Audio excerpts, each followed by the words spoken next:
Ho ho ho, Keen Brian. Ho ho ho, Keen Brian. Ho ho ho, Keen Brian. Keen Brian, what a lad. Ho ho ho. Keen Brian. Lads.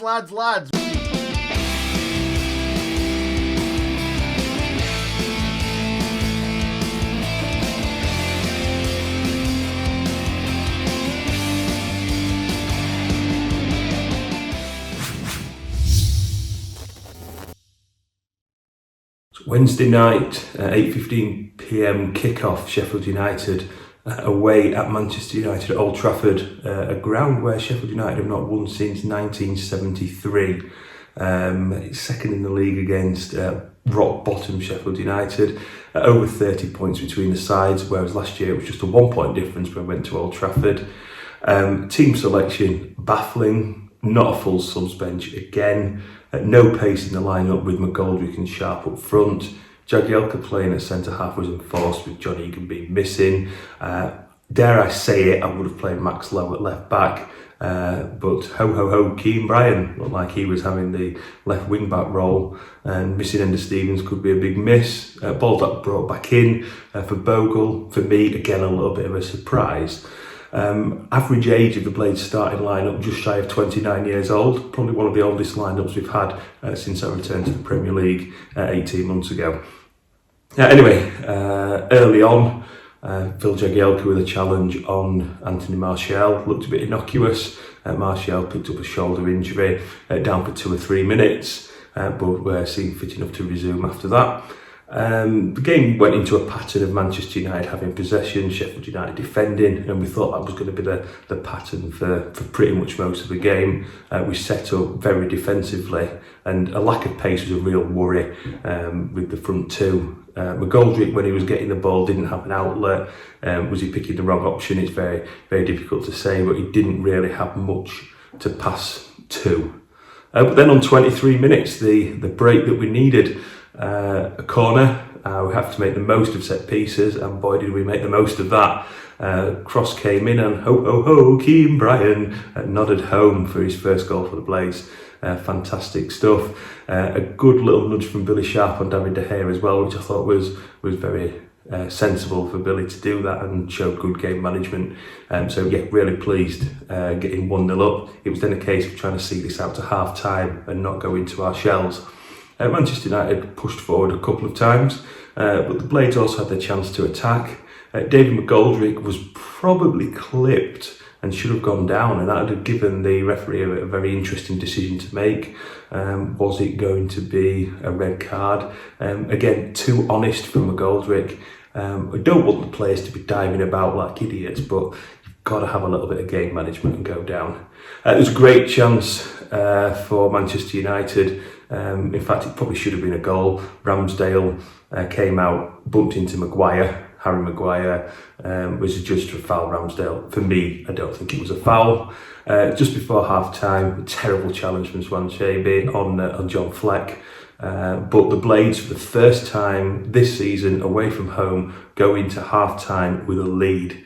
Can we hold on and get a magical, and I mean magical, season-turning 3 points? Over to Bruno Fernandes, aka Hal, for second half analysis. Oh, I'm recording this straight after full time. I'm just so happy. Second half, we saw the arrival after a few minutes of Jadon Prime Bukis Bogle for goal scorer. Ho, Keen Brian. I mean, I'm not saying I started the Keen Brian fan club, but I did. I'm founding member, all paid and signed up. Now, it was a good incisive start, second half, maintaining that press, decent passing, winning the odd corner. Didzy went through on 57, looked just offside, but blazed over anyway. It was free kick time, like a naked grandfather skipping. It was balls everywhere. And Man United had free kick after free kick. Rashford hit a free kick straight at Rammers from distance. Man United won another on 62. A nothing challenge from Basham as well. Very harsh, blocked. And then from the resulting corner on 64, Captain Harry Maguire scored a far post header. That's what I think of that. And after that, we had our moments. And they proved sort of like my teenage interest in Nirvana to be fairly fleeting, but we did get Ollie Burke coming on 70 minutes for Billy Sharp. Burke turned out to be super sub on 74, a shot. We took a wicked deflection off Tuan Zebi and in off the underside of the bar. Third attempt on target. Who cares? 77, Ramos made another good save. On 80 minutes, it was McGoldrick off, Brewster on. Norwood then took the captain's armband, so he became the third captain for us in that game. Not sure if that's ever happened before. It was getting to the stage in the game, though, where, like Jesus, we just didn't want to see another cross. Man United just piling them in, but they couldn't find a way through. And, a word on Jagielka. Rolling back the years. I'll tell you what, if you bought the pink shirt, it's not a cursed shirt. Wear it to work, wear it to bed, wear it. Incredible. The first Blades win at Old Trafford since 1973. Also 2-1. Curry and Woodward then. We've got new heroes now. Hey, Adam, this one's for you. Ho, ho, ho! King Brian. Yeah, that's my wife. She's super happy that we won, too. She also loved the NBCSN nickname that they gave us, the Basement Boys. I don't mind the nickname as long as we beat West Brom next week and they become the Basement Boys. Let's go up the Blades! Full time at Old Trafford, Man United have just been defeated 2-1 by Sheffield United. That is our second win of the season. Absolutely fantastic performance, and these are the player ratings. We start for Aaron Ramsdale, who gets a 7.5. He made a couple clean catches, one or two shots really that he didn't really struggle with them, but he did look a bit of a liability in the first half. And we got away with Man United a disallowed goal in the early stages of the first half. But besides that, he was very solid.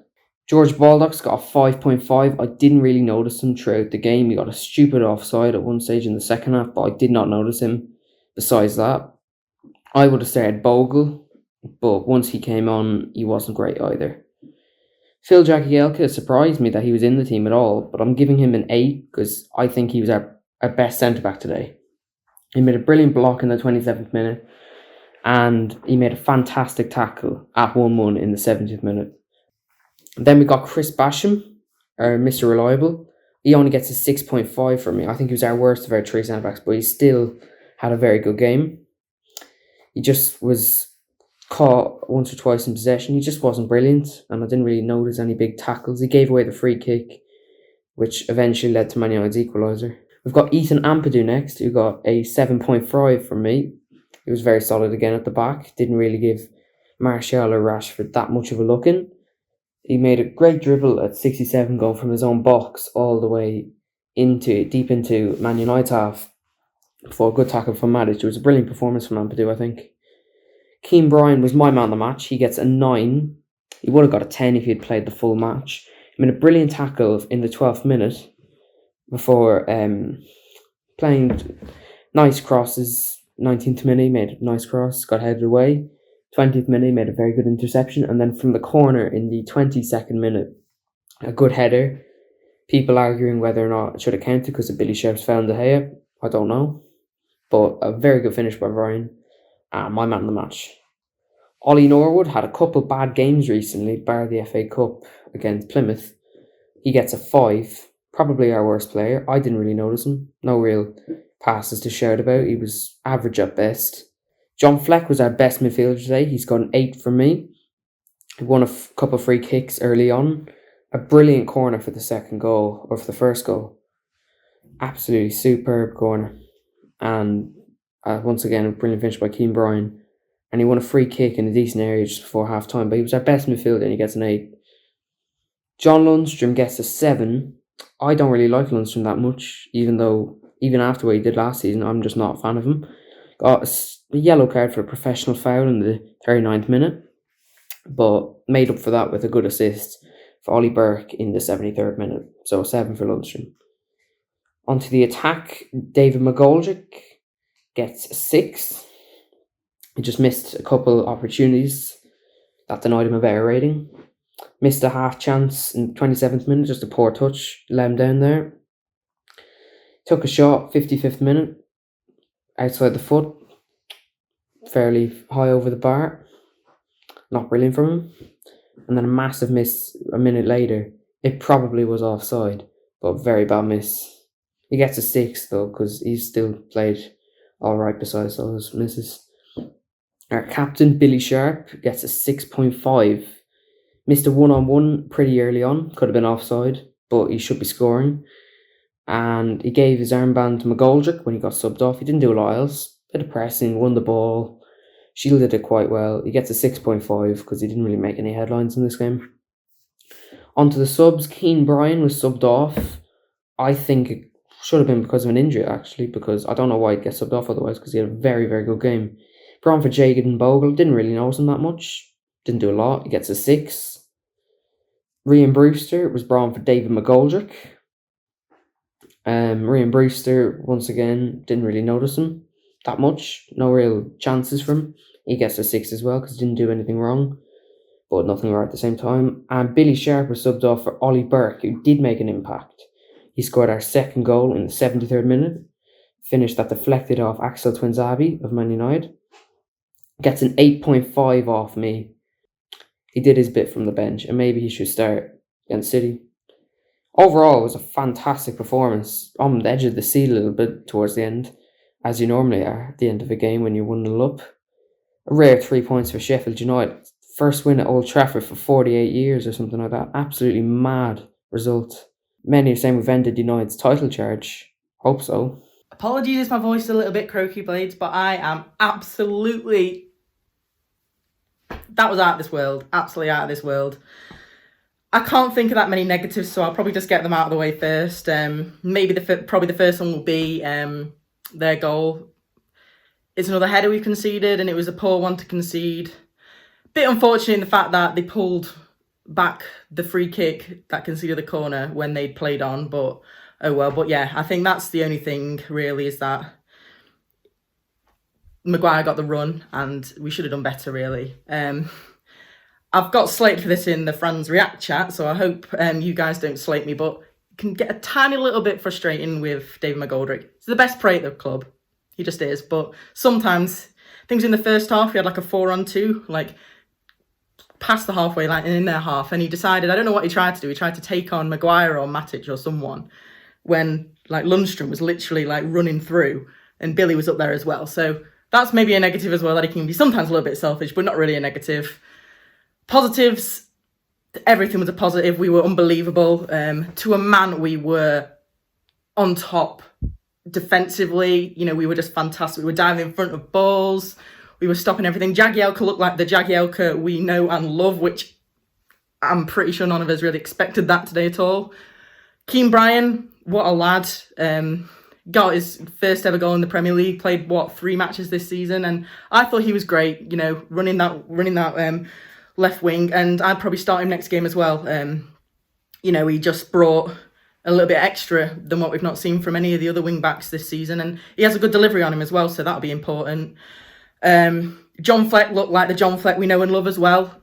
Absolutely outstanding today in the midfield, ran everything, was driving runs. You know, just some of the play was fantastic. You know, we did really good hold-up play. It's so difficult to remember everything because everything kind of went so quickly when you've not won that much. You kind of don't pay attention as quite as much, but we were just incredible. And I am so happy and so excited. I'm not going to say anything about the Great Escape because it's still a way off, but you never know. There's still a chance. And, you know, if there's anything and any result that can kickstart a season, it has to be a game like this, in a game we haven't won at that stadium in 48 years, and a game we're bottom of the league there. They were top of the league, you know, just in outstanding, Blades. Come on, you Blades! Wow, where do we go from here?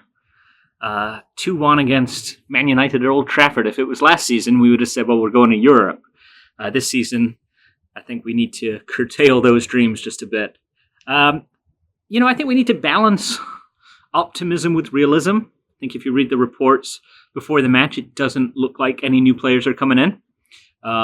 We'd heard rumors of a couple loans, but really there's been no credible evidence that we're getting anybody in. There's no tweets saying that they saw Jesse Lingard at a Greg's in Meadowhall, so I don't think we're getting any more players in. But if you zoom out then and think about what we've all lived through this season, you think about John Fleck, Oliver Norwood, John Lundstrom, Jags, Ampadu, Brian, all the players this year, when they've appeared on the team sheet, we've all just been a bit worried, a bit nervous about what they're going to do. And in this match, they came out and proved that they've got the talent, they've got the passion, they've got the know-how.